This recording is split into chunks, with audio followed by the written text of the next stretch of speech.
اگلا سوال نماز سے متعلق ہے۔ یہ پوچھتے ہیں کہ نماز میں ہم سنت پڑھتے ہیں، نفل پڑھتے ہیں، واجب ہیں، فرائض ہیں، تو اس میں کون سے ایسے ہیں جس کے لیے ہم پابند ہیں، اور ان کے بارے میں کیا ہمیں رویہ اختیار کرنا چاہیے؟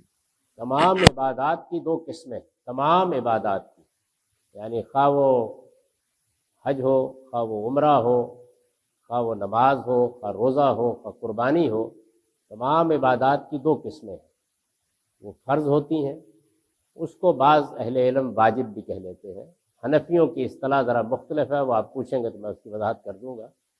تو فرض اور واجب ہوتی ہیں، اس کا مطلب یہ ہے کہ ہم وہ عبادت کریں گے، اللہ تعالیٰ اجر دے گا، اللہ تعالیٰ اسے پسند فرمائے گا، اللہ کا کرم ہوگا۔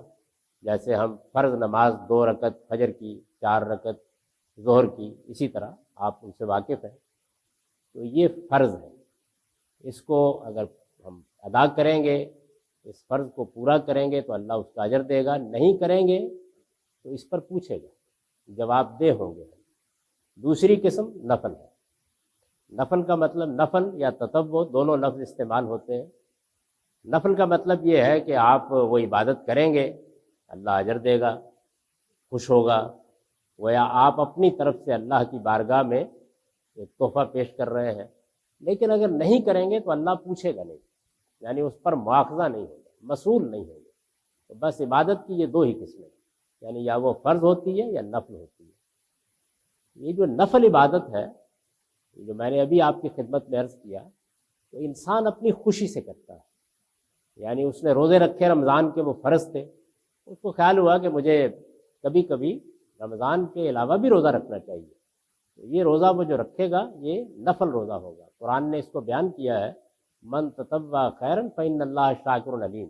جب بھی کوئی نیکی کا کام نفل کے طور پر کیا جاتا ہے تو اللہ اسے قبول فرماتا ہے، اور وہ بندوں کے حالات سے پوری طرح باخبر ہوتا ہے۔ تو آپ جب کوئی نفل عبادت کرتے ہیں تو اللہ اس سے خوش ہوتے ہیں۔ ظاہر ہے کہ اللہ کو خوش کرنے کے لیے نفل عبادت رسول اللہ صلی اللہ علیہ وسلم نے بھی کی، یعنی آپ نے صرف فرض عبادت ہی نہیں کی بلکہ نفل عبادت بھی کی۔ پہلی چیز تو یہ ہے کہ عام مسلمانوں پر 5 نمازیں فرض ہیں، آپ پر 6 نمازیں فرض تھیں۔ تہجد کی نماز بھی رسول اللہ صلی اللہ علیہ وسلم پر فرض تھی، آپ کو لازماً پڑھنا ہوتی تھی، لیکن اس کے سوا بھی آپ نفل پڑھتے تھے، اسی اصول پر کہ اللہ کی خوشنودی حاصل کرنے کے لیے میں زیادہ عبادت کروں۔ تو جو نفل رسول اللہ صلی اللہ علیہ وسلم نے عام طور پر پڑھے، یعنی کم کبھی چھوڑے، ان کو سنت موقدہ کہنے لگ گئے لوگ۔ حضور نے یہ بات نہیں کہی تھی، وہ نفل عبادت تھی۔ یعنی جب لوگوں نے دیکھا کہ رسول اللہ صلی اللہ علیہ وسلم نے وہ نفل عام طور پر پڑھے ہیں تو ان کو کیٹیگرائز کرنے کے لیے سنت موقدہ کا نام دے دیا، اور جو نفل رسول اللہ صلی اللہ علیہ وسلم نے کبھی کبھار پڑھے یا کبھی کسی کو پڑھنے کے لیے کہہ دیا، ان کو سنت غیر موقدہ کہا جانے لگا۔ یہ سب نفل ہی ہے۔ تو عبادت کی 2 ہی قسمیں ہیں، وہ فرض ہوتی ہے یا نفل ہوتی ہے۔